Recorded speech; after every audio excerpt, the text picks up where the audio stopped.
Guys, आज जो हम लोग टॉपिक कवर करने वाले हैं वह है आरएनए स्ट्रक्चर के बारे में। आरएनए का जो फुल फॉर्म है राइबोन्यूक्लिक एसिड कहा जाता है। इसे यूनिट फर्स्ट का है जो है।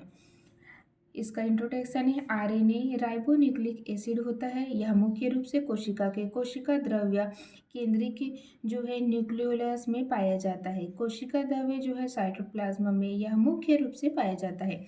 आरएनए अनेक न्यूक्लियोटाइड मोनोमर का बना जो है पॉलीमर होता है, जिसमें 4 प्रकार के न्यूक्लियोटाइड पाए जाते हैं। पहला है एडेनिन, फिर है ग्वानिन, साइटोसिन और फिर है यूरेसिल होता है। आरएनए में न्यूक्लियोटाइड पेंटेज, शर्करा, फास्फोरिक एसिड, नाइट्रोजनी बेस से मिलकर बने होते हैं। आरएनए में यूरिन क्षारक जो है एजी होते हैं। एजी का मतलब हो गया एडेनिन और जी का ग्वानिन होते हैं। वह जो है पिरिमिडीन क्षारक जो है सी मतलब हो गया जो है साइटोसिन और है यू मतलब यूरोसिल होते हैं। आगे देखिए।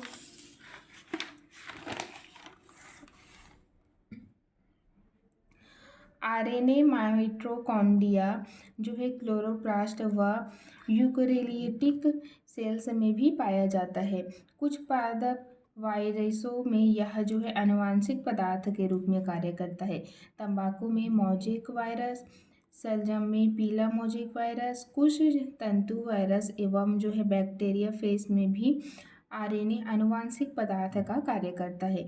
जो है न्यूक्ली एंजाइम वायरस और F2R जो है 17 और इट्स हो गया। आगे देखिए स्ट्रक्चर ऑफ आरएनए। आरएनए के जो स्ट्रक्चर के बारे में हम लोग पढ़ेंगे। आरएनए के स्ट्रक्चर जो है निम्न तरह से होते हैं। आरएनए एक लंबी पॉलीन्यूक्लियोटाइड श्रृंखला की बनी एक स्ट्रैंड वाली संरचना होती है, जो कि स्वयं की वलित होकर हेलिक्स बनाती है। आरएनए में राइबोस शर्करा होती है, अतः आरएनए के जो न्यूक्लियोटाइड राइबोन्यूक्लियोटाइड कहलाती है।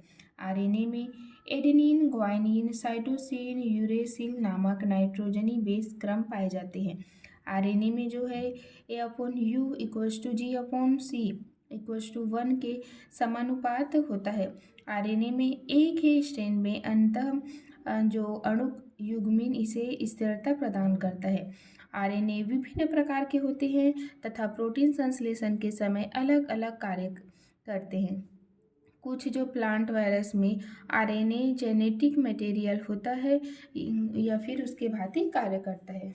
देखिए आरएनए हजारों जो है न्यूक्लियोटाइड से बना होता है, जो कि एक रैखिक क्रम में 3 से 5 जो फास्फोडाइएस्टर बॉन्ड्स द्वारा एक दूसरे से जुड़े होते हैं।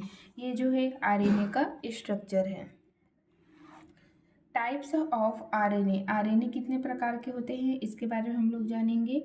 सेल्स में आरएनए मुख्यतः इसका टाइप्स 3 प्रकार होते हैं, जो है 3 टाइप के होते हैं आरएनए। पहला हो गया mRNA, सेकेंड है tRNA और थर्ड है rRNA के इसका टाइप्स है। मैसेंजर जो है mRNA कुछ आरएनए का 10 जो है कुछ मतलब कुल आरएनए का जो है मैसेंजर आरएनए 10% भाग होता है। यह केंद्रक में डीएनए के एक पूरक स्ट्रैंड के रूप में संश्लेषित होती है। और जो है mRNA प्रोटीन संश्लेषण में खांचे का कार्य करता है एवं जो संश्लेषण के पश्चात राइबोसोम से अलग होकर नष्ट हो जाता है। प्रोटीन संश्लेषण के लिए यह डीएनए में आनुवंशिक संदेशों का प्रेषण करता है, इसलिए जैकब और मोनोड ने इसका नाम मैसेंजर mRNA रखा है। और सेकेंड जो है आरएनए का टाइप्स है rRNA जो है राइबोसोमल है आरएनए। यह आरएनए का 80% भाग होता है। यह आरएनए में स्थिर होता है एवं सेल्स के अंदर प्रोटीन का संश्लेषण सक्रिय रूप से करने में सहायक होता है। यह आरएनए न्यूक्लियोटाइड के एक सूत्र का बना होता है। यह राइबोसोम में कुंडलित वलय के रूप में पाया जाता है।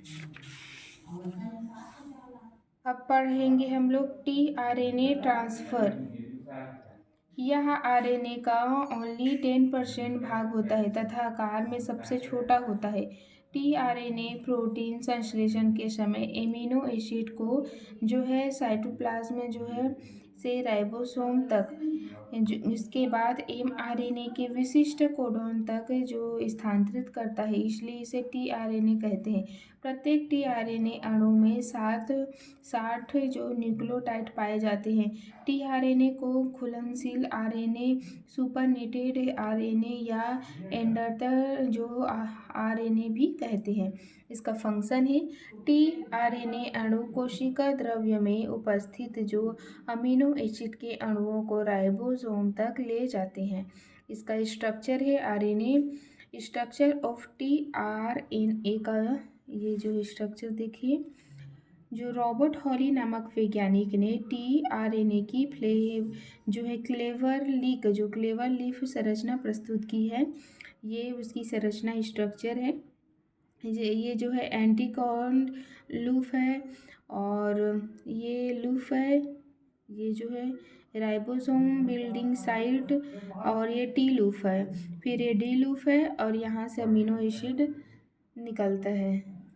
आगे इसके स्ट्रक्चर के बारे में हम लोग अच्छे से जानते हैं। जो है फ्लोवर लीक मॉडल के अनुसार टीआरएनए की 4 भुजाएं होती हैं। पहला हो गया ग्राही भुजा, जिसे एक्सपेक्टर जो आर्म कहते हैं। પછી प्रतिकोडन भुजा हो गया, एंटीकोडन आर्म कहते हैं। और फिर आ गए टीसी भुजा हो गया और डीएचयू भुजा। एमआरएनए में कोडॉन होते हैं। टीआरएनए एमआरएनए के कोडॉन से जुड़ता है और टीआरएनए में एक तरह एमिनो एसिड जुड़ा रहता है, इसलिए इसे एडाप्टर मोलेक्यूलर फी कहा जाता है। इसे ग्राही भुजा। टीआरएनए अणु के 3 सिरे पर एसीसी नाइट्रोजनी क्षार का क्रम पाया जाता है। प्रत्येक टीआरएनए की संरचना अलग अलग होती है, लेकिन सभी में 3 पर एसीसी नाइट्रोजनी क्षारक क्रम पाया जाता है। इसे अमीनो एसिड जो है सेप्टर साइट कहा जाता है। टीआरएनए में अमीनो एसिड 3 सिरे से जो है COH समूह द्वारा जुड़े होते हैं। अब देखेंगे हम लोग जो है एंटीकोडन जो आरएनए है, यह भुजा ग्राही भुजा के विपरीत होती है। टीआरएनए अणु के एक सिरे पर 3 नाइट्रोजन क्षार एंटीकोडन का निर्माण करते हैं, जो एमआरएनए पर स्थित कोडॉन की जो चिन्हित करते हैं। एग्जाम्पल लेते हैं, यदि एमआरएनए पर GAG कोडॉन है तो प्लस आरएनए पर CUC एंटीकोडॉन होगा। जो है TC आर्म है यहाँ पर, यह भुजा टीआरएनए को राइबोसोम से जोड़ने की सहायता करती है। TC मेंस मतलब जो है थायमीन जो है पेसोडोरिन साइटोसिन।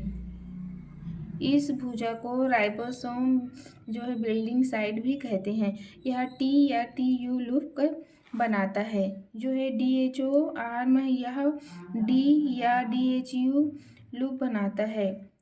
DHU मीन्स मतलब होता है जो है यह होता है डाईहाइड्रोयूरिडीन। इस भुजा में उपस्थित एंजाइम द्वारा विशिष्ट सक्रिय एमिनो एसिड प्लस आरएनए से जुड़ता है। यह अमीनो एसिड को प्लस आरएनए से जोड़ने का कार्य करता है। इस भुजा को जो है एंजाइम बिल्डिंग साइट भी कहते हैं। धन्यवाद। यह आपको वीडियो अच्छा लगा तो लाइक करें, सब्सक्राइब करें। आपको ऐसा ही वीडियो चाहिए तो कमेंट करें। धन्यवाद।